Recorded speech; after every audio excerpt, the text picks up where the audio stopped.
Es el segundo encuentro de José con sus hermanos y José se va a dar cuenta cómo Dios ha ido obrando un cambio en el corazón de cada uno de ellos.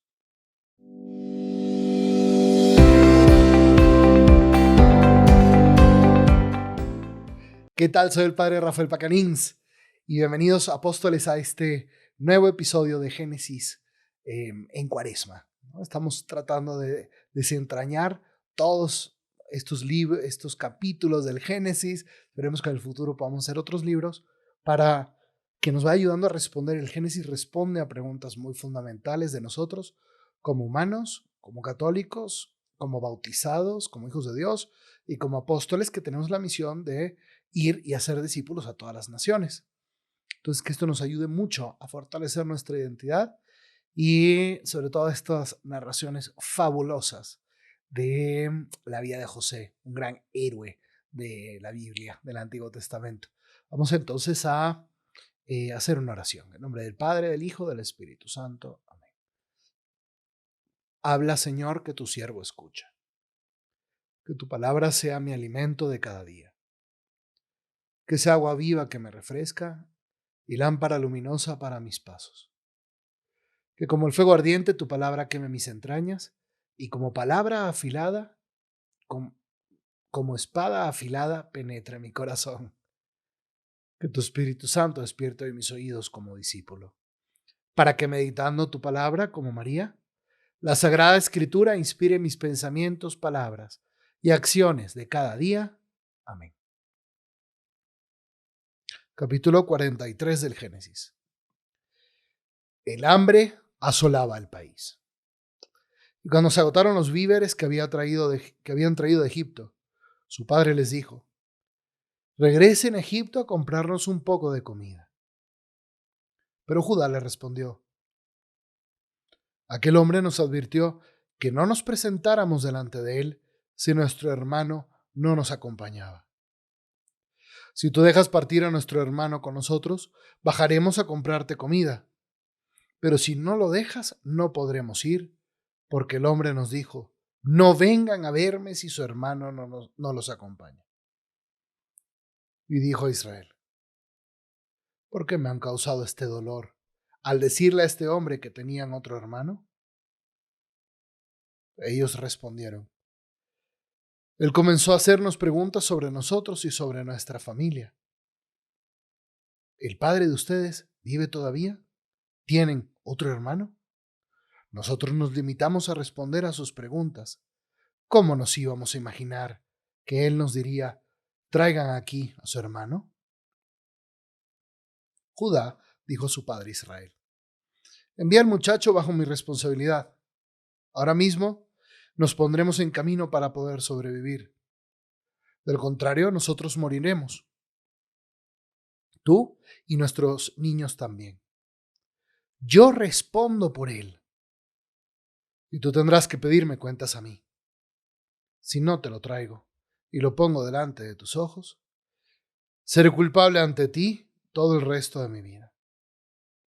Ya estaríamos de vuelta 2 veces si no nos hubiéramos entretenido tanto.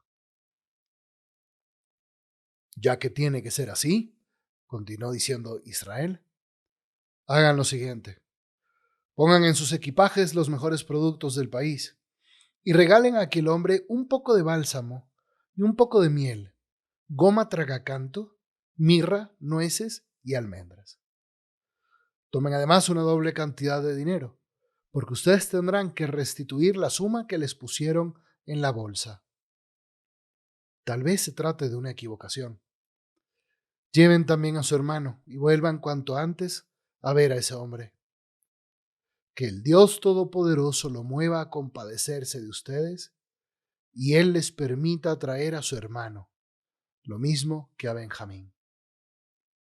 Yo, por mi parte, si tengo que verme privado de mis hijos, estoy dispuesto a soportarlo.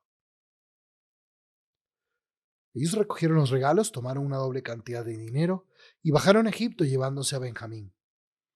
Enseguida fueron a presentarse delante de José, y cuando éste vio que venían con Benjamín, dijo a su mayordomo: lleva a estos hombres a casa, mata un animal y prepáralo, porque hoy, al mediodía comerán conmigo.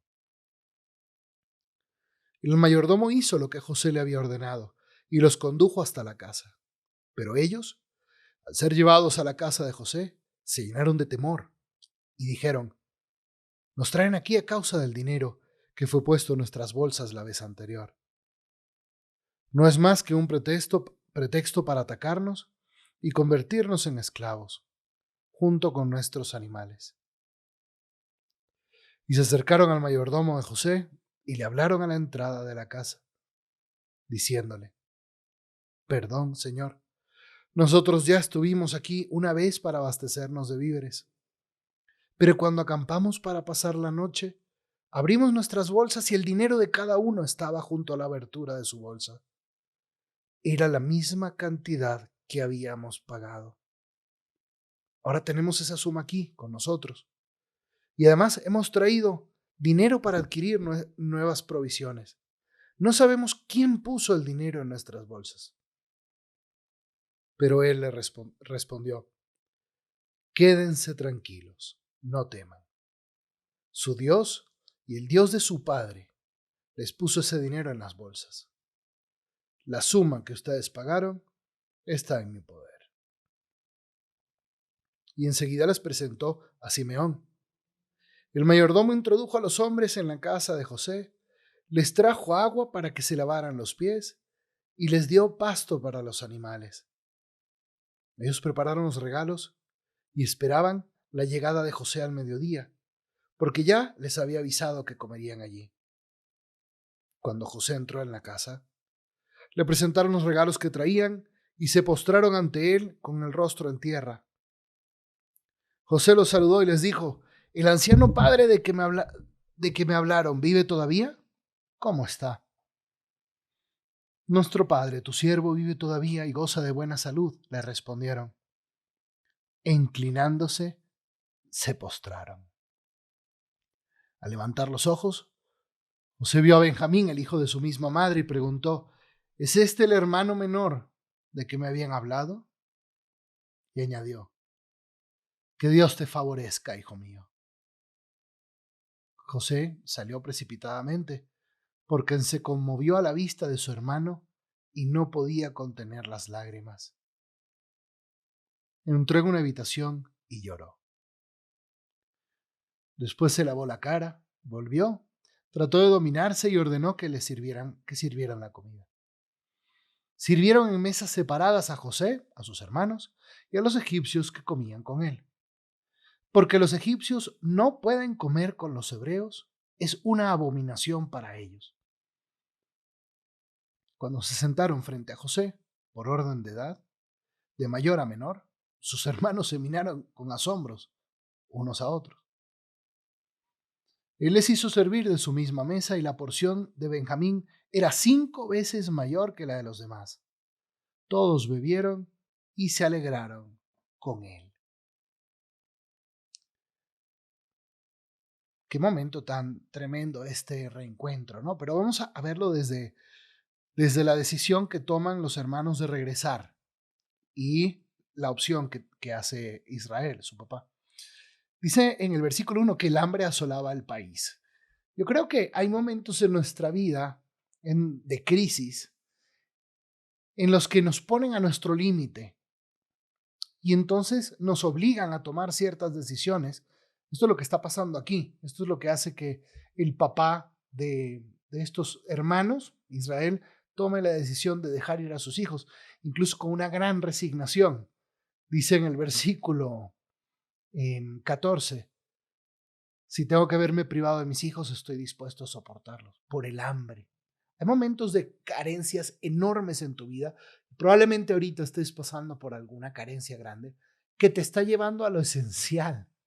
Para Israel, para ese papá era, pues si no comemos, nos morimos, mis hijos y yo, todos. Entonces, ¿qué más nos queda? Pero entonces, cuando están en esa situación, Judá toma el liderazgo. Y quiero que estemos atentos en este capítulo y en los próximos. ¿Cómo está Dios obrando la conversión de Judá la conversión del corazón de Judá. Recuerden que Judá fue aquel que decidió o que tuvo la gran idea de vender a su hermano. Él fue el de la gran idea. Él fue el que después se acostó con su nuera Tamar y pensó en matarla porque se había disfrazado de prostituta. Era una persona que no podía estar 100% orgullosa de su pasado, de sus decisiones pasadas. Pero vamos viendo cómo poco a poco, por encima del primogénito, que era Rubén, Judá, que es el cuarto, perdón, hermano, va adquiriendo un liderazgo. ¿Por qué? Porque él va a liderar esa tribu en el futuro. Me estoy adelantando muchos años, ¿no? Cientos de años.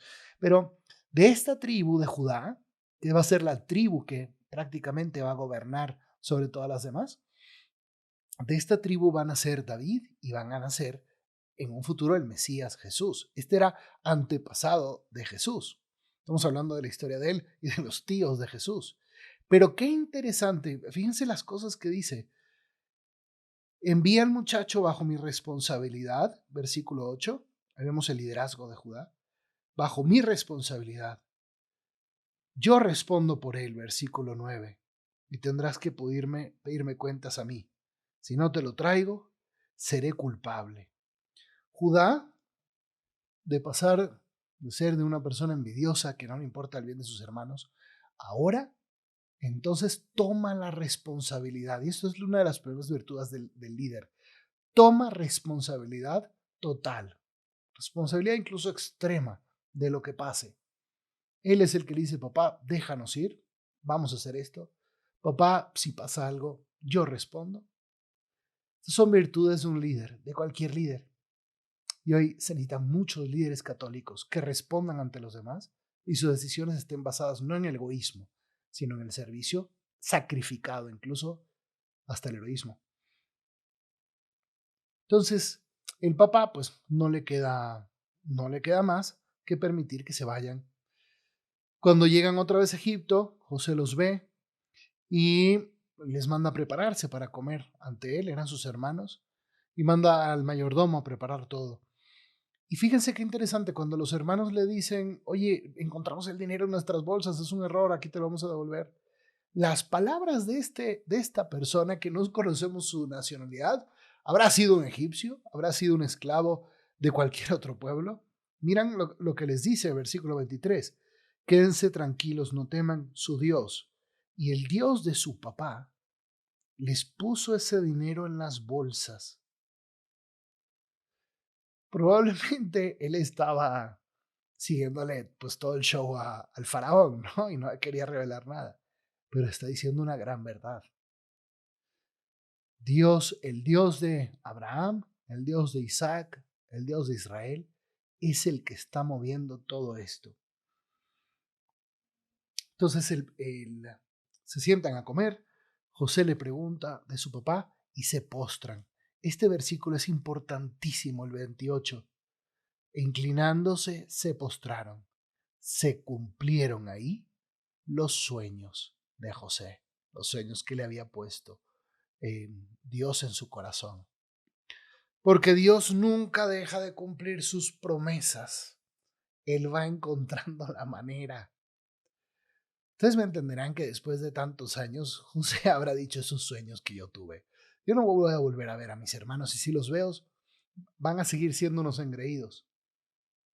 Probablemente José ya pensaba que Dios pues le había fallado. Dios no falla. Y si se está tardando en tu vida de cumplir lo que esperas, no desconfíes en Él. Abre los ojos y trata de entender cómo Dios va obrando su plan. Y probablemente no lo está haciendo de la manera que tú creías que lo iba a hacer. Lo está haciendo a su manera, que sin duda es mucho mejor. Mira qué bonito cómo Josué tiene un corazón grande, se conmueve. Otra virtud del líder. Tiene corazón humano y se conmueve. Aquí hay otro dato interesante que nos ofrece la Sagrada Escritura para comprender el porqué del pueblo de Israel y su permanencia 400 años en Egipto. Era un pueblo muy débil, que probablemente si otros pueblos los hubieran conquistado, los hubieran matado, los hubieran extinguido, ¿no? Y aquí en el versículo 32 explica una cosa interesante. José los invita a comer, pero no se sientan con él, porque los egipcios no pueden comer con los hebreos. Es una abominación para ellos. Los egipcios eran un pueblo muy racista, no se mezclaban con los demás pueblos. Y eso era una ventaja. Dios permite que Israel estuviera en el seno de Egipto 400 años, consolidándose como pueblo, sin mezclarse con Egipto, con sus dioses, con sus tradiciones, porque los egipcios no lo permitían. Y eso fue consolidando la identidad del pueblo de Israel, para que después, en el Éxodo, vamos a ver cómo los 40 años que pasan en el desierto se hacen ya el pueblo de Dios y después entran a tierra prometida, todo lo que sabemos que pasa. Pero estos son cosas, ¿no? Datos que uno cuando se para después a la distancia y ve hacia atrás, dice, ok, ya entiendo. Por último, José lo sienta en orden de edad, de mayor a menor, y se sorprende, dice, ¿y este cómo sabe quién va primero y quién va después? Y José les pone una última prueba a sus hermanos. Él le sirve una porción a Benjamín 5 veces mayor que la de los demás. ¿Recuerdan que los hermanos tuvieron envidia de José por esa túnica de mangas largas, una túnica multicolor? Porque ellos decían, hay favoritismos aquí. José quería ver cómo estaba el corazón de sus hermanos. ¿Seguían con envidias? Y para su sorpresa dice en el versículo 34, todos bebieron y se alegraron con él. Se alegraron con su hermano que había recibido 5 veces más. Ya eran distintos. El sufrimiento, probablemente incluso el hambre, los estaba cambiando. Necesitamos creer que nosotros podemos cambiar. Necesitamos de verdad pedirle a Dios la gracia de convertirnos, de que nuestros hermanos se conviertan, de nosotros ser mejores para nuestros hermanos. Es posible convertirnos, es posible cambiar. Vamos a hacer una oración. Señor, en este momento de mi vida, que a lo mejor yo también estoy pasando un hambre espiritual, física, económica, psicológica, afectiva, permíteme entender esta hambre de empleo, de estudio, de relaciones. Permíteme entender qué está pasando esta hambre, qué está haciendo esta hambre en mi vida. Permíteme descubrir cuál es tu plan, tu designio purificador en medio de mi prueba. Déjame entender que tú vas guiando mi vida. Permíteme conmoverme también del sufrimiento de mis hermanos. Permíteme también darles otra oportunidad, sabiendo que tú, Señor, haces que nuestra vida sea siempre mejor. Amén.